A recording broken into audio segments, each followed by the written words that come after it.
안녕하세요. 파고와 망삼의 부부세계여행 김파고입니다. 오늘의 주제는 주식입니다. 제 유튜브 채널 구독자의 주 연령층이 20대 후반에서 30대 초반 남성분들이시더라고요. 저도 잘 몰랐는데, 그래서 그런지 제 주식하면 세계여행에 생각보다 관심이 많았었던 것 같아요. 그래서 주식하면 세계여행을 안 올린 지 거의 1년이 다 돼 가는데, 종종 요즘 주식은 하고 있냐, 주식하면 세계여행은 왜 안 올라오냐와 같은 궁금증들이 있으신 것 같아서 오늘은 그 얘기를 좀 해볼까 합니다.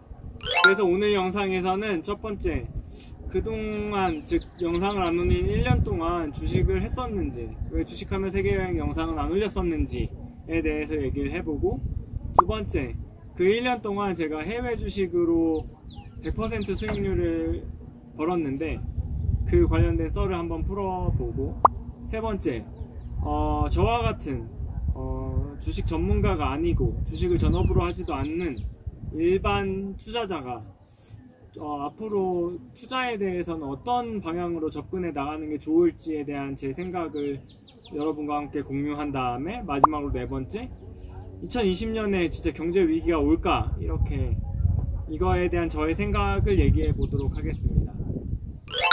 왜 1년 동안 주식하면 세계여행 영상을 잘 안 올렸냐 하면은, 제가 여행을 출발할 때 2018년 10월 말에 그때 세계적으로 약간 경제가 휘청하면서 주식들이 많이 빠져서 제가 그때 기회로 보고 주식을 꽤 많이 사뒀었어요. 그래서 초반에 좀 올라서 좋아했다가 그때 사둔 가격이 지금보다도 훨씬 높아서 제 계좌의 대부분의 종목이 마이너스 수익률을 가지고 있어요. 그러다 보니까 여행하면서 이 보유한 종목들을 손절하기도 어렵고, 제가 새로운 종목을 발굴하는 것도 아니다 보니까 그냥 18년 여행 처음 시작할 때 사둔 주식들 그대로 지금도 보유를 하고 있는 거예요. 매매도 별로 안 하고. 그러다 보니까 주식하면 세계여행에 대해서 크게 할 말이 없더라고요.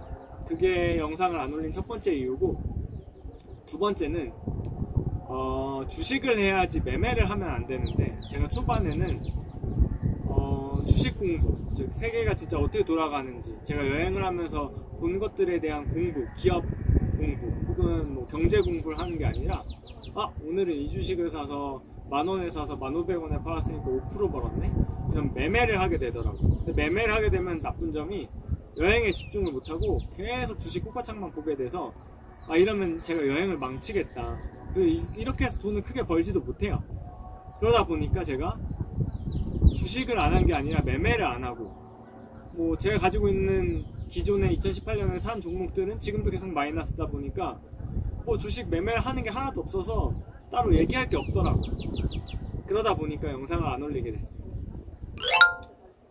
그래서 앞서 말씀드렸듯이 제 계좌가 항상 마이너스다 보니까 제가 스트레스를 받았는데, 그런 와중에 저에게 빛과 희망이 되어준 주식이 딱 하나 있어요. 그게 바로 중국 상하이에 상장되어 있는 해천미업이라는 기업입니다. 지금부터는 이 해천미업 기업에 대한 발굴부터 제가 매매를 해서 팔고 지금 어떻게 되고 있는지까지에 대해서 얘기를 해볼까 해요. 이 기업을 처음 알게 된 건 2017년 말에 제가 아내와 함께 매일경제에서 주최한 머니쇼에 참가하면서 해요. 저 사실 이 머니쇼 되게 안 좋아하고, 그런 데 가서 무슨 쓸모 있는 정보를 얻을 수 있냐 회의적이었는데, 이날 우연히 저희가 갔을 때 미래에셋대우 해외증권 리서치팀의 팀장님인 김혜경 팀장님이, 제가 지금 검색해보니까 지금은 미래에셋대우에서는 일 안 하고 계시는 것 같더라고요. 자신이 뽑은 해외 주식, 중국 주식 탑4로 항서제약, 해천미업, 하이크비전, 하나가 어떤 자동차 회사였던 것 같은데 제 기억이 안 나요. 이 4개를 추천을 해주셨어요. 제가 이분이 워낙 설명을 잘하고 정말 프레젠테이션의 달인, 그리고 누가 들어도 저분은 정말 똑똑하다, 저분의 얘기를 들으니까 이 기업이 꼭 성장할 것 같아서 제가 돌아와서 샀냐? 안 샀습니다. 왜 안 샀냐? 주가를 찾아봤죠. 하나하나 다. 그랬더니 다 엄청 올라 있더라고요. 그래서 제가 오른 주식은 잘 안 사게 돼서, 올랐으니까 좀 빠지면 사야지 하고 한 1, 2주 지켜보다가 좀 까먹었어요. 그러다가 한 3개월 뒤에 찾아보니까 다 걷잡을 수 없이 올라와 있는 거예요. 아, 이게 내게 아니구나 하고 안 사다가 2018년 5월인지 6월인지 중국 주식이 크게 폭락했던 때가 있었는데, 제가 이때를 기회라고 생각해서 그때 올라갔던 상승분의 상당 부분을 반납했었거든요. 그 추천해주신 기업들이. 그때 다 샀습니다. 주식들 제가 원하는 만큼은 아니고 제가 그냥 살 수 있는 만큼. 그리고 나서 가만히 있었어요. 제가 중국어 할 줄도 모르니까 중국 주식 재무제표 찾아보지도 않았고 그냥 가만히 있었는데, 정말 운이 좋게도 제가 4개 기업을 다 산 게 아니라 그 중에 3개만 샀고, 3개 중에 2개 거의 모든 금액을 투자하고 나머지 하나는 금액을 별로 안 사는데, 이 2개가 엄청 올라가지고 제가 각각이 수익률이 둘 다 100%씩 났어요. 그 기업이 뭐냐면 항서제약이랑 해천미업이에요. 해천미업이 뭐하는 기업이냐면 우리나라로 치면 샘표예요. 간장을 만드는 회사인데, 이 간장을 어느 정도 만드냐면 중국 14억, 15억 인구의 가정집에 가면 꼭 이 해천미업의 간장은 있답니다. 그만큼 독점력이 강하고 내수제죠. 저는 이 기업을 보니까 우리나라 오뚜기와 농심, 샘표 이런 기업들 주가 보면은 70년대, 80년대, 90년대, 2000년대 계속 상승했었거든요. 이건 계속 상승할 기업이다 하고 냅뒀어요. 그랬더니 수익률이 100%가 나서 제가 아마 2018년에 조금 팔았을 거예요. 조금 팔았는데 팔면서 무슨 생각이 들었냐면, 이런 기업은 오른다고 팔 게 아니라 오르면 더 사야 되는 주식이 아닌가, 그런 생각을 들었었는데, 제가 2020년에 경제위기가 올 거라는 이야기를 많이 듣고 저 스스로도 그렇게 생각하면서, 그리고 그 경제위기는 중국에서 올 확률이 높다고 생각하다 보니까 이제는 좀 팔아야겠다. 작년 말에 이제 해천미업 가지고 있던 주식을 좀 팔았는데, 또 작년 말에 왜 팔았냐 하면은 해외 주식 같은 경우에는 양도차익에 대해서 250만원 이상 벌게 될 경우에 국세청에 따로 신고를 해서 세금을 내야 돼요. 저는 세금을 내는 게 두려웠던 게 아니라 여행 중에 국세청에 따로 들어가서 신고를 하고 그거를 낸다는 게 되게 부담스럽더라고요. 그래서 양도차익이 250만원이 넘지 않는 한에서 팔고, 그걸 팔면서 제 마이너스인 애들도 이렇게 좀 묶어서 팔고 해서 정리를 했습니다.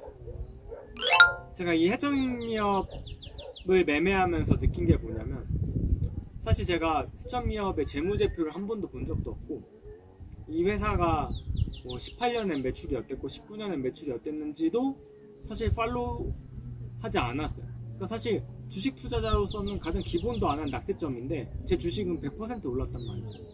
이걸 겪으면서 제가 뭘 느꼈냐면, 저와 같은 개인 투자자들은 사실 아무리 종목에 꽂혀도 이 주식들 재무제표를 맨날 보고 뉴스를 챙겨보고 경쟁사의 동향을 파악하기가 쉽지 않아요. 특히 이게 해외 주식이면 더. 그러면 우리한테 중요한 건 종목을 잘 고르는 종목 피킹이 아니라 지금 시점에서 돈이 어디에 몰리는지, 그러니까 전 세계적인 트렌드 혹은 한 국가를 찍었으면 그 국가에서 앞으로 그냥 내가 생각하기에 이 산업은 무조건 성장할 산업이라 내가 체크를 하지 않아도 성장할 거고, 그럼 그 산업에서 가장 1등 독점 기업이 뭐냐, 이걸 파악하는 게 더 중요하지 않은가 싶어요. 제가 만약에 머니쇼에 2017년에 가지 않았더라면 그러면 중국 주식에 투자할 생각을 하지 않았겠죠. 제 생각에는 일반 투자자들에게 더 개별 기업에 대해서 연구하고 개별 기업을 발굴하는 것보다 더 중요한 건 투자의 세계를 넓히고 언제든 내가 투자를 할 수 있는 귀를 열어두는 게 중요한 것 같아요. 그게 지금은 해외 주식이고, 그게 3년 전에는 비트코인이었고, 그게 앞으로는 해외 채권이 될 수도 있고 해외 부동산이 될 수도 있고 다시 비트코인이 될 수도 있어요. 중요한 건 내가 국내 주식에만 투자를 하겠다, 혹은 국내 부동산에만 투자를 하겠다, 나머지 다 듣지 않고 하는 게 아니라, 우린 그런 걸 피킹할 수가 없어요. 바텀업으로는 쉽지 않은 것 같아요, 일반 투자자. 따라서 나보다 더 주식 공부를 많이 하는, 나보다 더 투자를 공부를 많이 하는 사람들이 일괄적으로 늘 공통적으로 얘기하는 트렌드라는 게 아마 공부하다 보면 좀 보이실 수 있어요. 예를 들면 제 생각엔 베트남 투자가 그런 것 같아요. 베트남 투자가 5년 전부터 제가 증권업에 몸담고 있을 때도 정말 많이 얘기를 들었고, 지금도 뭐 앞으로 향후에 신흥국 중에 어디가 제일 괜찮냐, 그럼 경제 전문가들은 모두 베트남을 꼽습니다. 그러면 적어도 베트남에 다른 시장보다는 더 좋은 투자 기회가 있다는 뜻일지 몰라요. 이런 식으로 큰 섹터를 정해서 투자하는 게 일반 투자자들에게는 더 맞는 방법이 아닐까 하는 거를 제가 해천미업을 사게 되고 팔면서 느꼈습니다. 여러분들도 정말 전업으로 주식 투자하셔서 돈 많이 버시는 분들은 이 영상 보실 일도 없고 그렇게 하지도 않아요. 하지만 내가 여태까지 주식으로 재미를 크게 보지 못했다 하는 분들은 오히려 이 방법이 더 좋을 수 있다고 생각이 듭니다. 다음으로 2020년 경제 위기설에 대해서 어떻게 생각하냐, 2020년에 주식 투자 어떻게 해야 되냐. 저는 개인적으로 2020년이든 2021년이든 위기가 올 거라고 보는 입장이에요. 그 이유는 제가 19년 말에 올린 2020 부의 지각변동이라는 책의 저자이신 박종훈 님이 정말 잘 설명을 해두셔서 그 책을 한번 읽어보시면 좋을 것 같아요.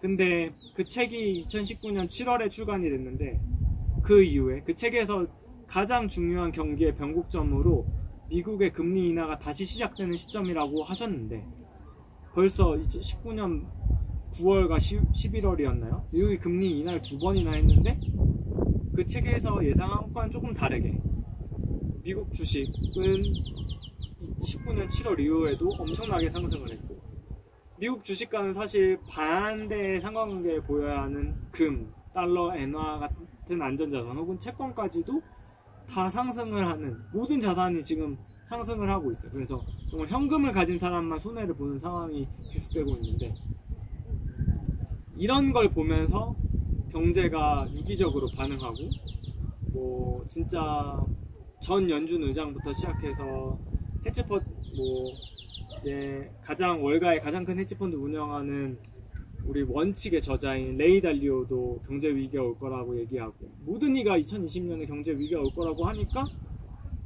연준을 포함한 세계 중앙은행들이 적극적인 경기 부양책, 금리 인하, 마이너스 금리 다시 도입하고, 또 기업들도 투자를 움츠리고 가게들도 소비를 안 하면서 조금은 다른 방향으로 흘러가고 있지 않나 싶어요. 그럼에도 불구하고 부채발 위기, 특히 좀비 기업으로 인한 위기는 언제든지 도사린다. 그래서 저는 그게 중국이 됐든 시발점이 혹은 다른 나라가 됐든 부채의 급속한 증가가 문제가 될 거라는 박종훈 저자님의 주장에 동의를 하는 바입니다. 이건 제 주장이 절대 아니에요. 그래서 부채가 높은 게 무조건 문제냐? 사실 그렇진 않아요. 예를 들면 100만원을 빌려서 5% 이자를 줘야 되는 상황인데 100만원을 빌린 돈으로 10만원의 이익을 냈다. 5% 이자를 주고도 5만원이 남으니까 경제가 성장하겠죠. 그런 상황에서는 부채가 높은 게 문제가 되지 않아요. 근데 100만원을 빌렸는데 이자로 5만원을 내야 하는 상황인데 돈을 3만원을 벌었다. 혹은 돈을 못 벌었다. 이러면 이 기업은 이자를 못 갚으면서 망하게 되겠죠. 이러면 문제가 되는 건데, 그 문제의 시발점이 바로 중국 경기이지 않을까 하는 게 그 저자의 주장이었고, 저도 되게 신빙성 있다는 생각이 들어요. 그래서 2020년에는 변수가 많아요. 미국 대선도 있고 미중 무역전쟁도 있었고, 그래서 2020년에는 경제 위기가 미뤄질지 모르지만 부채발 경제 위기는 언제든지 올 수 있기 때문에 위기를 대비하는 게 투자자가 해야 할 행동이라면 미국 주식이 연일 상승하는 거에 배아파하지 말고 미국 주식의 포트폴리오를 일정 담아두되 일정 부분은 현금화, 현금화도 원화가 아니라 엔화, 달러와 금, 은 이런 안전자산 혹은 실물자산으로 돌려두는 것이 돈을 버는 방법이 아니라 경제 위기가 정말 닥쳤을 때 피해를 최소화하는 방법이지 않나. 그리고 피해를 최소화해야 다시 경기가 회복될 때 투자에서 큰 이득을 벌지 않을까 싶습니다. 그래서 제가 생각하는 2020년, 2021년은 돈을 버는 시기라기보다는 피해를 최소화할 수 있도록 포트폴리오를 구축해 나가는 시기가 아닐까 싶어요.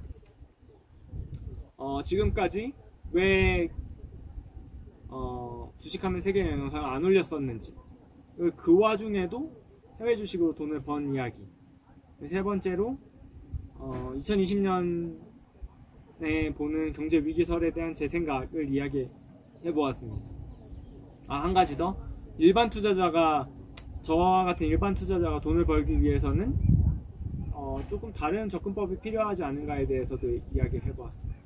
다음 영상에서는 제가 사실 이 주식하면 세계 여행을 시작한 가장 원래의 목적, 여행을 하면서 좋은 기업을, 즉 좋은 해외 주식 기업을 발굴하고 투자를 해보자 컨텐츠의 가장 취지에 맞는 미국 주식 하나를 소개해 드릴까요? 제가 이 주식을 안진 진짜 오래됐고 사야겠다고 생각을 한 뒤로도 못 샀는데, 미국 주식이라 너무 많이 올랐으니까 그 이후로 지금 25%가 더 올라서 고민입니다. 사야 될지, 적립식으로 사야 될지, 그냥 아니면 경제 위기 올 때까지 기다려야 되는지.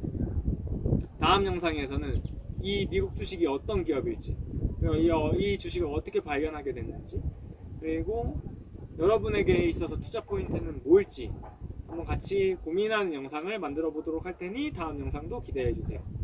그럼 다음 영상에서 만나요. 안녕.